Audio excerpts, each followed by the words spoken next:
Hello bookish friends, and welcome back to my channel. My name is Lexi, and today we are talking about the books I want to read this fall.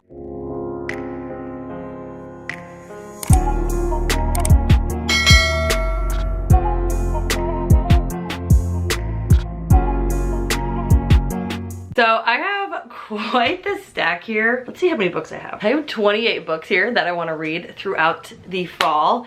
And I categorize fall as September, October, and November. I have about 3 months to read all 28 books, which honestly, I'm gonna be real with myself, it's probably not gonna happen. This is definitely a little over ambitious, but we're gonna try. Some of these books I'm gonna see if I can get the audiobook hold for so I can listen to them on audio, because that's realistically the only way I'm ever gonna read 28 books in the next 3 months. As you're watching this, we are in the last week of August, which is crazy to me. I am a summer girly through and through, but I will say I am kind of ready for fall. I love the fall, but after fall comes winter, and I live in upstate New York if you aren't aware, and to me that means cold weather and snow and miserableness for like 4 months. I love fall, but I wish we could just like after fall just go straight into spring, back to summer, and then fall. I could do without the winter season, honestly. But I will say fall is like my favorite season for reading because I love spooky horror stuff. I love witchy stuff, and I love just like the cozy vibes that fall brings. I do have a fall candle back there. I'm wearing orange, but like not on purpose, but I figured this is like somewhat fall. I don't have any of my fall decor up yet because I'm just not ready for that yet. So we'll get there eventually. But I do love the fall season a lot because I love all just like the cozy vibes. I love the cozy sweaters.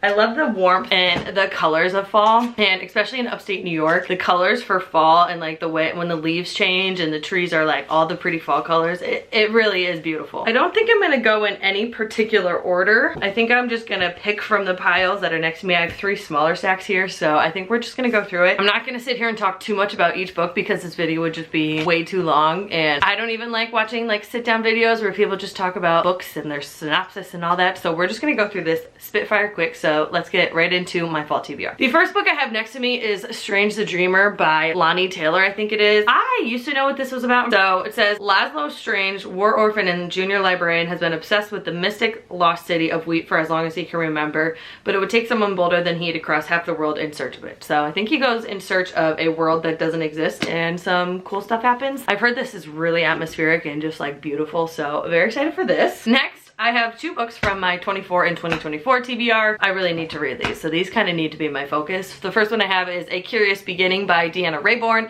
This is like a cozy mystery series, and I think it's like Victorian times, where our main character, Veronica Speedwell, it says she's free to resume her world travels in pursuit of scientific inquiry and the occasional romantic dalliance. And then I'm pretty sure Stoker is our other main character, and these two team up to solve mysteries. There's romance, and I think this is like an 8-book series at this point, so I'm really excited to read this one. The next book I have from my 24 and 2024 is a book I've had for so long, and this is From Blood and Ash by Jennifer L. Armentrout. This is the first book in the Blood and Ash novel series, and honestly I don't even know what this is about. Some sort of fantasy romance, I have no idea, but I've heard mixed reviews about this, and I feel like that's why I've been putting this book off for so long, is because people either really love it or they just don't like it at all. And I mean, she's a little on the heftier side. How many pages is this? This is 480 pages, so she's a hefty little thing. Hoping I will like this. I don't know. Next I have, oh, this is also from my 24 and 2024. I have Black Sheep by Rachel Harrison. Is this part of my 24 and 2024? I don't remember. I read, oh my god, what the heck is the book from her last year? What the, oh, Such Sharp Teeth. I read Such Sharp Teeth from Rachel Harrison last fall and really enjoyed it. So this is her newest release. Actually, she has a new book coming out this fall, but this was her release from last fall. So very excited to read this. I think it's like got to do with like a cult, and like a family is in a cult. It says a cynical 20-something must confront her unconventional family's dark secrets in this fiery horror novel. So I'm pretty sure it has to do with this girl's family being in a cult and like her trying to get out of it. I don't really know, but sounds good. The next book I have here is The Wolf Den, and this is kind of like if I get to it, I get to it. If I don't, I don't. This book pretty much takes place in Pompeii, prior to the fall of Pompeii, and Chris and I went to Italy a couple years ago, and Pompeii was like one of my favorite places because I just love the idea of these people living like that, and Pompeii is just crazy to me. So it says, Amaro was once the beloved daughter of a Greek doctor until her father's death plunged her mother into destitution. Now Amara is a slave and prostitute in Pompeii's notorious wolf den brothel. And honestly, that's all I read, and I was like, yup, sign me up. Because when we went to Pompeii, we visited the brothel, and that I thought it was like the coolest thing ever, even though it's probably fucking nasty, but like, I just think that's so cool. The next book I have here is a horror, and this is episode 13 by Craig DeLuey. I have no idea. Honestly, when I bought this book, the cover got me, and I love anything spooky. I love scary movies, and it sucks because Chris doesn't, so like, I'm always forced to watch his movies, but he won't watch scary movies with me. This says, this brings a terrifying twist to the found footage genre when a reality TV's crew find themselves trapped in a nightmare of their own creation. Pretty sure it's like crew TV, they go in, try to find stuff, and some paranormal stuff starts to happen, so I'm very excited for this one. Next, I have An Ember in the Ashes by Sabaa Tahir, who is like a very well-known YA romantasy or fantasy author. I don't know if it's romantasy or just fantasy, but this says, Lila is a slave, Elias is a soldier, neither is free. Under the something empire, defiance is met with death. Layla and her family do not challenge the empire. They've seen what happens to those who do. But when Leia's brother is arrested for treason, she is forced to make a decision. In exchange for help from rebels who promise to rescue her brother, she will risk her life to spy for them from within the Empire's greatest military academy. There, Leia meets Elias, the school's finest soldier, and secretly its most unwilling. He and Layla will soon realize that their destinies are intertwined and that their choices will change the fate of the Empire themselves. So definitely romantasy. Next, I have some middle grade and some graphic novels. First, I have Nevermore. I've heard that this is like Harry Potter, but like for witches, and that brings me to my next book. I also need to read the next book in the Harry Potter series. I am on Harry Potter and the Goblet of Fire, and I need to read this, and there will be a separate reading vlog for this. I loved books 1, 2, and 3, and obviously I have the rest of the series to go. I've watched all the movies, but like these are when they get really thick and it just like intimidates me, but again, it's middle grade, it'll read fast. I loved Goblet of Fire, so very excited for this one. But then this one I heard is like similar vibe, pretty much Harry Potter but for witches, so got that. I have 2 little graphic novels here that just sound so cute. The first one is Mooncake. This says, one fateful night, teen witch Nova follows reports of a white wolf in the woods and discovers her childhood crush, werewolf Tam Lang, battling a horse demon. Now, against the background of a slowly rekindling romance, Tam and Nova must investigate the dark supernatural forces eager to claim wolf magic for evil. I love that. But I love books like this during the fall because they read so quick, but they're also so like cute and cozy. The next graphic novel I have here is A Fly by Night by Tara O'Connor, and this says, there are monsters in the woods, but they aren't who you should be afraid of. When Dee returns to her small New Jersey hometown to search for her missing twin, she dives deeper into her sister's life only to come up with secrets and lies. With a mysterious boyfriend, a conspiracy that might destroy the endangered Pineland, and maybe something supernatural in the woods, Dee looks for answers and finds secrets underneath every question she asks. The only one Dee can trust might not even be human. Again, super cozy, super easy to read. Can't wait for that. All right, let's go through this pile. The next book I have a couple romantasies, I think. This is a romantasy. This is Bewitched by Laura Thalasas, and this is book 1 in some sort of series. I don't know what it's called. I have another book by this author that I haven't read yet, somewhere over here. I don't know where it is, but who was just reading this? Tori Between Pages read this and like loved it, so I was like, all right, I'm gonna get that and put it on my fall TBR. It says, I knew you would come, my queen. At age 20, Celine Bowers desperately hopes to be accepted into Henben Coven, an academy for young witches. Since one of the requirements for entry is to connect with her powers via a quest through the wilderness, Celine books a trip to South America. When a nefarious supernatural force tries to jag her plane from the sky, Celine's magic awakens to save her life, at a cost. Using her powers, devours her memories one by one. Worse, when Celine, I think I've been saying that wrong, braves the jungle and discovers the source of the attack, she finds herself awakening an ancient evil, Memnon the Cursed, who mistakes Celine for his long dead wife, the wife who betrayed him. Celine manages to escape and begin her studies at Henbane, but when Memnon turns up at the coven in witches are found dead across campus, Celine becomes entangled in a dangerous plot. Accused of the murders on the basis of her memory loss, Celine must rely on Memnon's help for answers, and his plans for her will change everything. Wait, that sounds so good.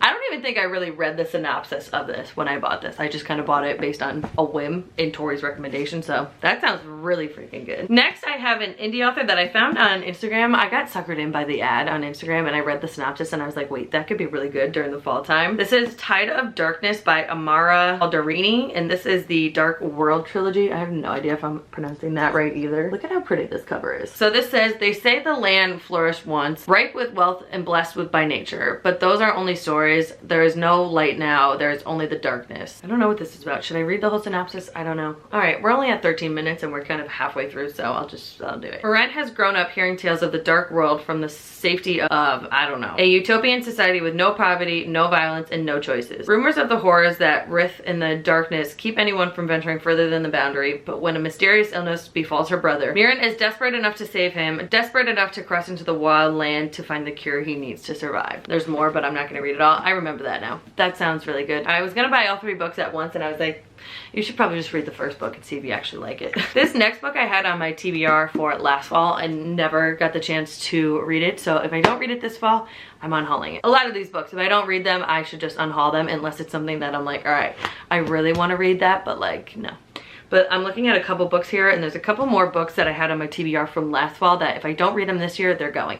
First book is The Witch Haven by Sasha Payton Smith. Pretty sure this is just about a girl who goes into like a witch academy and has to like deal with a bunch of stuff. I don't know. Yeah, I don't know. I'm not even gonna try to describe what this is about because I literally have no clue, but pretty sure it's like this girl's trying to become a witch and some stuff happens. And this takes place in 1911, so kind of like historical fantasy.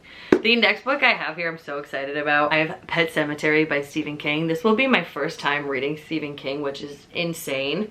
But I've heard that this is like his scariest book that he's ever written. I'm pretty sure he's the one that said it's the scariest one he's ever written, so I'm so excited for this. And I'm pretty sure this basically is just like, there's this pet cemetery and then a new family moves into that house that has that cemetery on their property and weird shit just starts happening. But I am so excited but so scared to read this. These pages are dense, man.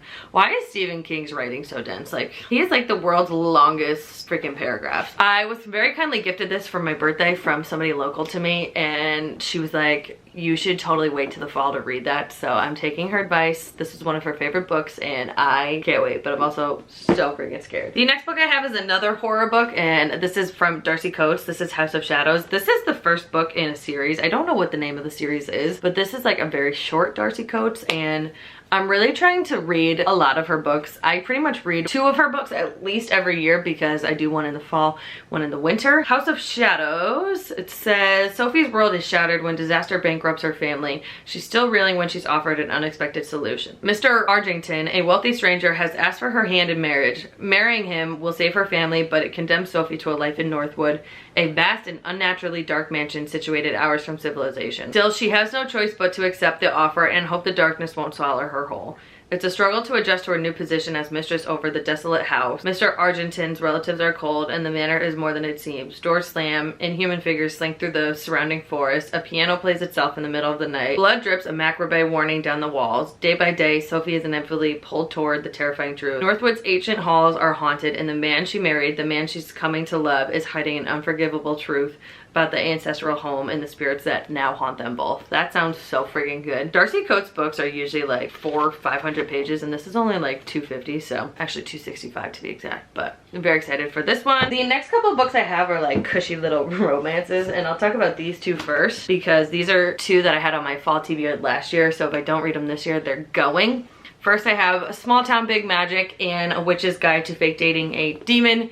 Both just like witchy rom-com romances, and yeah, this one I hope I'm gonna read more. I tried to listen to the audiobook of this last year and I don't think I could get into it, but I think it was just because I don't know what it was, but hoping to read both of these this year. Also this one I think I had last year, and this is What the Hex by Jessica Clare. I loved the first book to this and I listened to it on audio, but I think the reason I didn't read this last year is because I couldn't get it on audio in time for it to be fall, so I'm gonna see if I can get the audiobook, and if I have to wait a month or 2, like, that's fine. This is An Enemies to Lovers has never been more enchanting than in this witchy romantic comedy. I'm not gonna tell you the plot of a lot of these because like these 3 are pretty much just like witchy rom-coms. The next one I have here is by a little indie author. I actually won this in a giveaway, so I'm very excited to read this one. This is Only You by Michaela Jean Taylor, and this says, Amelia Campbell has been in love with her brother's best friend, Logan Davis, for as long as she can remember. But after a devastating night in Mexico 3 years ago, she resolves to finally forget about him. Now, after dumping her latest boyfriend for cheating on her, Amelia is thrown for a loop when Logan attends the annual family vacation in Breckenridge for Thanksgiving. Things with Logan have been awkward at best for years, but Amelia is determined to take advantage of the opportunity to apologize for her past mistakes and attempt to get their friendship back on track. She quickly finds out, though, that she may not be the only one still simmering with old old persistent feelings. Will things be different this time, or will deep fears from past trauma get in the way of their one real chance to get things right? That sounds so cute. Read the synopsis. I think I got this sometime last year and I was like, I'm gonna save that for Thanksgiving time.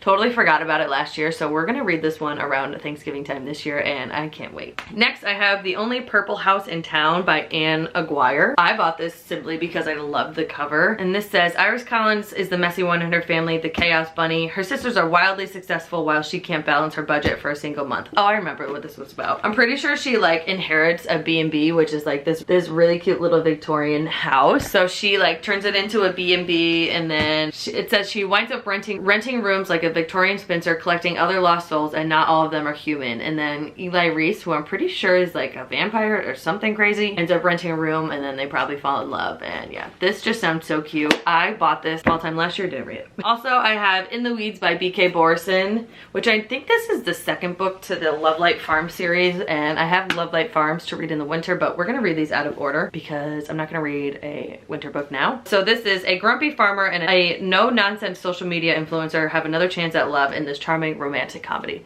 Look at this cover. Like, does this not scream fall? How freaking cute. All right, we are on the last stack of books. I'm keeping this pretty quick, I will say. I'm pretty proud of myself. The next book I have here is one that just recently came out, and the second I saw the cover, I was like, that screams cottagecore cozy fantasy. And that is The Spell Shop by Sarah Beth Durst. Look at this freaking cover, you guys. How cute, and it's got adorable purple sprayed edges. Actually, that's not really doing the color justice. More of like a lilac-y purple. This is a lush cottagecore tale full of stolen spellbooks, unexpected friendships, sweet jams, and even sweeter love. This just sounds so freaking cozy and I can't wait. This is probably gonna be the first book I pick up. Next, I have the third book to the Thursday Murder Club series. This is The Bullet That Missed. Don't wanna like talk about what this is about because I don't know what it says in the synopsis. Oh, I could read this, okay.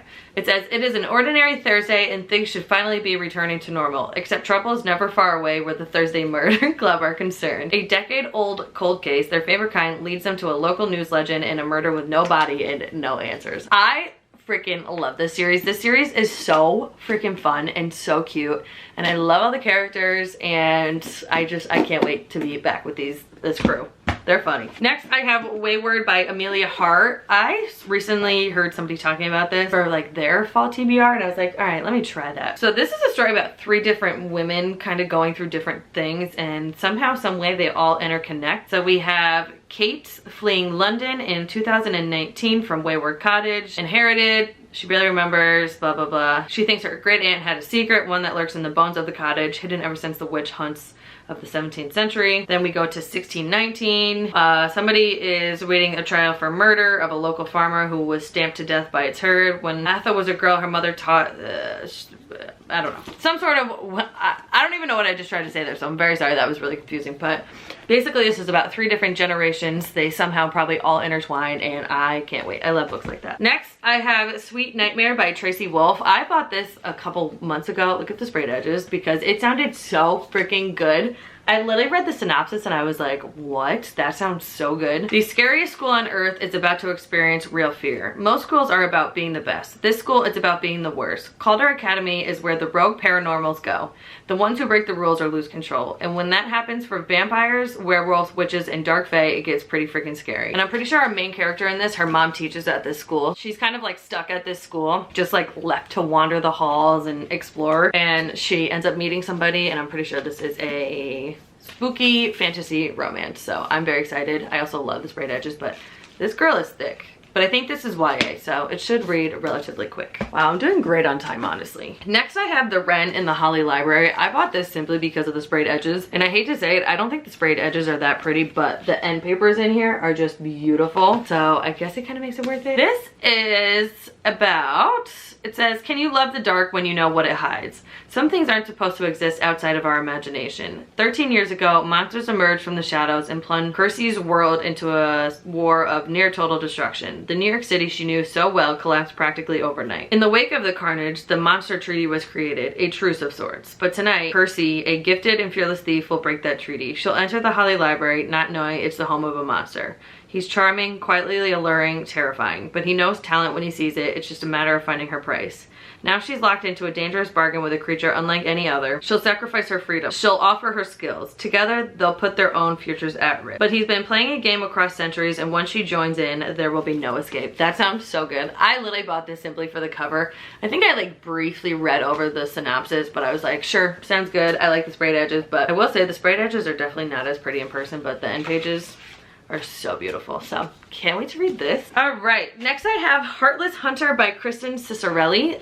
This is like everybody's favorite book, and I guess this ends on like a crazy cliffhanger, and this is enemies to lovers doesn't get more high stakes than a witch and a witch hunter falling in love. That's literally all I needed to know. I don't think I've ever read a witch and a witch hunter story, so I'm very excited about this. So many people that I follow have given this 5 stars and absolutely loved it, but then I also watched Peru's project and she like didn't like it at all, so I'm a little scared. So this is on the TBR. The last book I have here is A Fate Inked in Blood by Danielle L. Jensen, which a lot of people loved, but Peru's project again said she didn't really love it because I guess the first half of this is like really good and then it turns into just like spice, which honestly, sign me up. I love a good spicy book. Like, that's my favorite thing ever. A shield maiden blessed by the gods battles to unite a nation under a power-hungry king while fighting her growing desire for his fiery son in this Norse-inspired fantasy romance. I think it's Viking, which I've never read before, and I'm really excited, and I guess it's just a really good fantasy romance, but again, heard mixed feelings about this, but I want to see for myself. Okay, so I would hold them up, but there's way too many books for me to hold up, but that is my fall TBR. I can't wait to get into